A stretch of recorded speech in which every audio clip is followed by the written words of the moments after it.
This week, we're looking at our Week 7 opponent, the New York Giants, and this one shouldn't even really be a contest, but we got to analyze them because they are an opponent, and it's any given Sunday, truth be told, but we know where this one should fall. We got their best player and all that mess, but, we're going to dive into their draft and look at who they added, as well as in free agency, and see how the roster is composed, because they do have some strong points, but it just ain't strong enough.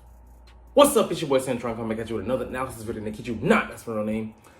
Week 7 and the last week of the season, or week 15, 16, 17, 18, we faced the Giants, the Commanders, and then the Cowboys back to back. But no Drake. This is anyways, you know the line. But yeah, they finished third in the NFC East, and they're slated to probably. This is like their max number of games they're probably going to win this year because they have a piss poor roster. They let talent go when they should have, kept holding to guys like Xavier McKinney. And, they're lagging behind, and the NFC just keeps getting, stronger and stronger as far as guys like the NFC North. They're on par with the AFC South. the NFC South right now. So let's get into it. So their needs analysis for the draft before they added their pieces. Receiver, cornerback, running back, quarterback. I think they did a good job bringing all these pieces. It didn't matter. I think they brought in a backup. They needed a starter, and they weren't sure whether they kind of snake bitten with the deal that they gave Daniel Jones, so they were a little reticent to pull the deal on one of the non-top shelf quarterbacks. So JJ McCarthy that went to the Vikings, or the Denver Broncos quarterback they picked up. I forget who they got, but yeah. So they went with the guy at the top at receiver, and they picked the cornerback in the middle rounds. But anyways, the Giants could bring in a rookie quarterback even after extending Daniel Jones, which they didn't last offseason, and signing free agent quarterback Drew Lock. So yeah, anybody that was not greater than either one of those two, why even bother? If Big Blue doesn't take quarterback at number 6, which they didn't, general manager Joe Sheen, whatever his name is, Joe Schmo will call, because he's been looking like incompetent nincompoop, will have a tough time passing on receivers in the first round, and that he did. The team could also use another running back to work with Devin Singletary, which they did. They picked up a guy who has some good potential. Actually, I think had a good draft profile as far as bring him here to Philly, but he's a New York Giant now. A good receiver out the backfield though, former receiver actually, Tracy, as well as offensive linemen to push the veterans sign of insurance. So they did do some tinkering on the offensive line, brought in some guys and decent replacements. Definitely better than what they were bringing in off the couch, certain guys last year. Defense might need contributions from rookies at corner, safety, and defensive tackle. Yeah, tough ass. But anyways, Malik Neighbors, star wide receiver at LSU, his college teammate that went to the Jacksonville Jaguars at number 17 overall, I think, might be the better pro prospect. But he kind of reminds me of Odell Beckham, explosive guy, very good numbers, catch radius, and such. Tyler Newman, a good safety. Maybe some people had him as a top safety in the draft. I would definitely say he was 1 or 2. Cam Kitchens, but he actually, I think, when you look at it objectively, he's the better safety. But yeah, very good pickup for them. And can he replace McKinney? We'll see. Andrew Phillips, they need the corner help. Didn't matter inside or outside. A good pickup for them. A guy who's locking people down at the Senior Bowl.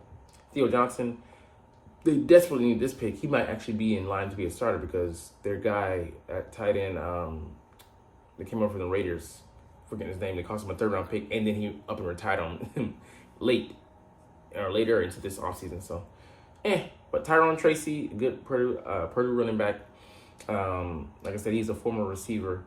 He's just kind of coming into his own, but he's pretty explosive, and the way he sets up his runs, he has good instincts, good feel for the position.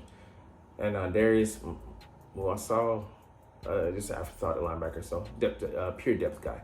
But let's get into their projected starters. So let's go to the NFC East, and then we need to scroll down to these New York Giants. So I have the New York Giants finishing at the the bottom of the NFC East this year, even below the Commanders, who are retooling with a rookie quarterback, but they might have a better holdover. We'll see.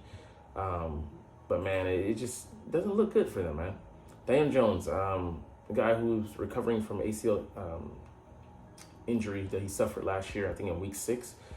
And by the time he went down, it already was looking back because he, I think it had led into only like 1 or 2 victories and lost majority of his starts. So had a negative interception to touchdown ratio, I think.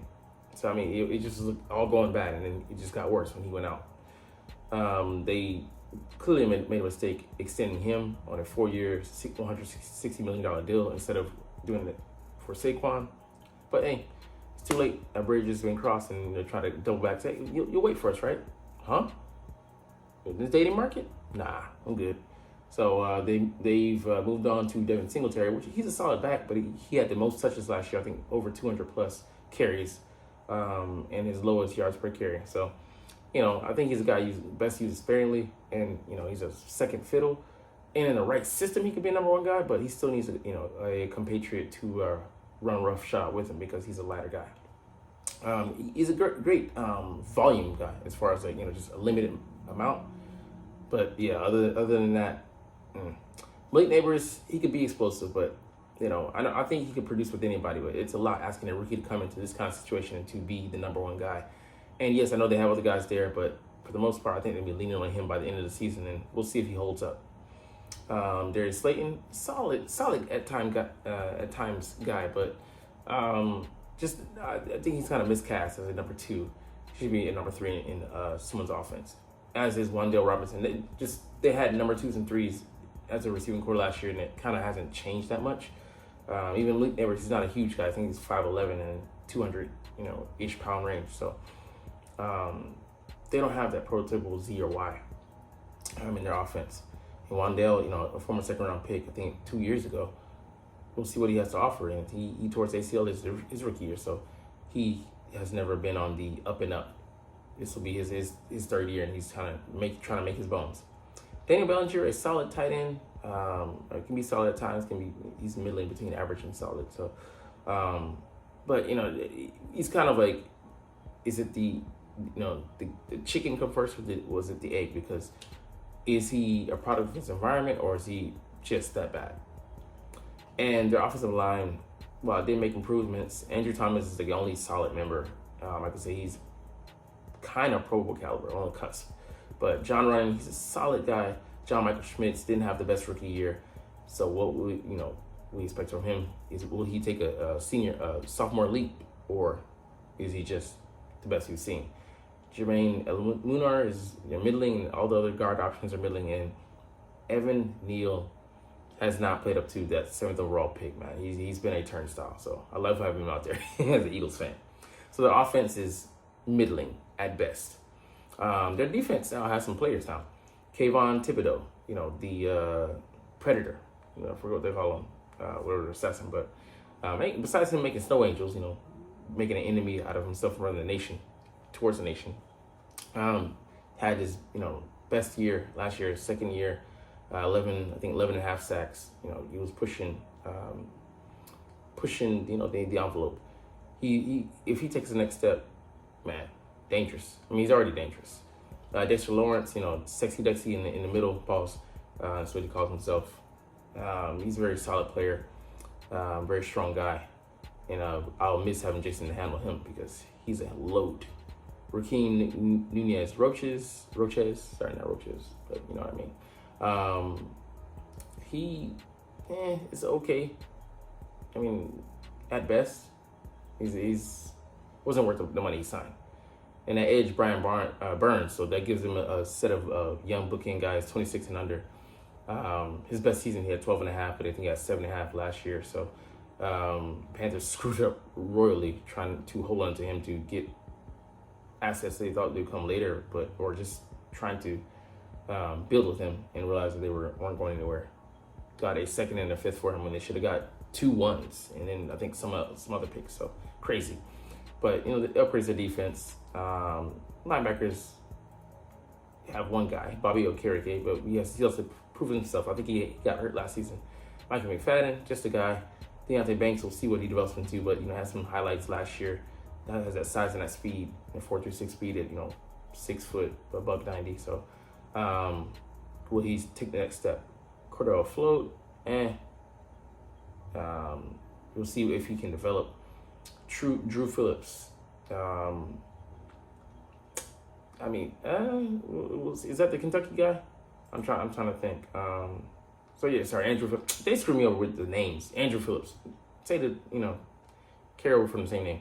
But, looks like he can be a solid guy, even as a rookie. So we'll see how he shakes out. But, hey, 2 out of 3 ain't bad. You got one spot that needs adjusting in the NFL. That, is a lot better than a lot of teams are doing. Jason Pinnock and Dane Belton, just so at safety with those two guys. And it's time for us to compare them to how they were rate out versus the Eagles. So, hey, we should be able to take advantage of Daniel Jones, especially with the upgraded secondary. Running back, he's slippery, and he can be, a low to handle as far as just trying to find him. And make sure you got, your eyes and ears on him in the running game. But I like Devin White to be able to cover him. And these receivers, they're raw. So I'd put Quinton Mitchell on him. And, hey, lock him up. And Slay should be able to handle Slay 10. And, whoever's in the slot, would that be Cooper DeJean or, I can't even think of his name right now. Our guy that we brought back. Should be able to handle him. But anyways, Daniel Bellinger, not a huge threat, just have to, to watch him. But our linebackers should be athletic enough to handle this guy, Zach Bond, or whoever else is out there.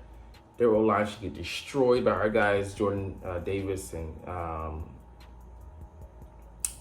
other guy in Georgia. Damn, just names are slipping me today.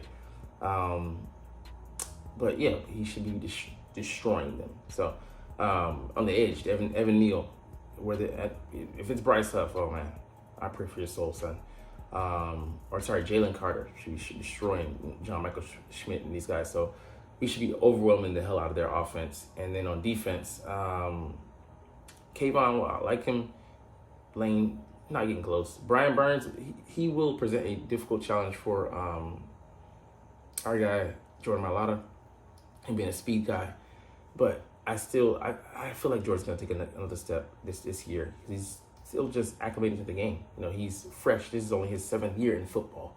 And going. So, yeah, he's new, but he's been in the system. And, man, Stoutland's taking good care of him, and he's been a good student. But the rest of the line, man, Dexter Lawrence, it'll be interesting to see if Cam Jurgens can, what he learned from how Jason needs to deal with him, at right guard and seeing that perspective. But I'm not worried about too many guys on that line. It's Burns and Lawrence, because Thibodeau will be taken out of the equation. And the linebackers, covering our tight end and wide receivers, I'm not really worried about that. Bobby Okereke can be solid, but, that's at best. And in their corners, Deontay Banks, Drew Phillips, they're not handling Smitty and A.J. Brown, so that's a win for us. And their safeties, they're not going to be. I think this is now different from Julian Love, they suffered from last year, but definitely from Xavier McKinney. So, offense and defense, we should be handling them, and it'll be telling by this time. I think we should have a head of steam built up going into this Week 7 matchup. So it should be not light work, not easy work, but we should handle them handily. So anyways, we'll get up out here on that note. But hey, you're not even watching, no, but it's all good because I love making these videos. I love talking about the freaking stinking Philadelphia Eagles, even though I just messed up that moniker. But anyways, this is officially, but as always, it's Fly Eagles Fly, and let's motherfucking go. Like, comment, share, subscribe. Thanks for watching. Check me out at Cintron Anime, Cintron Life, or Cintron Laughs, or other social media.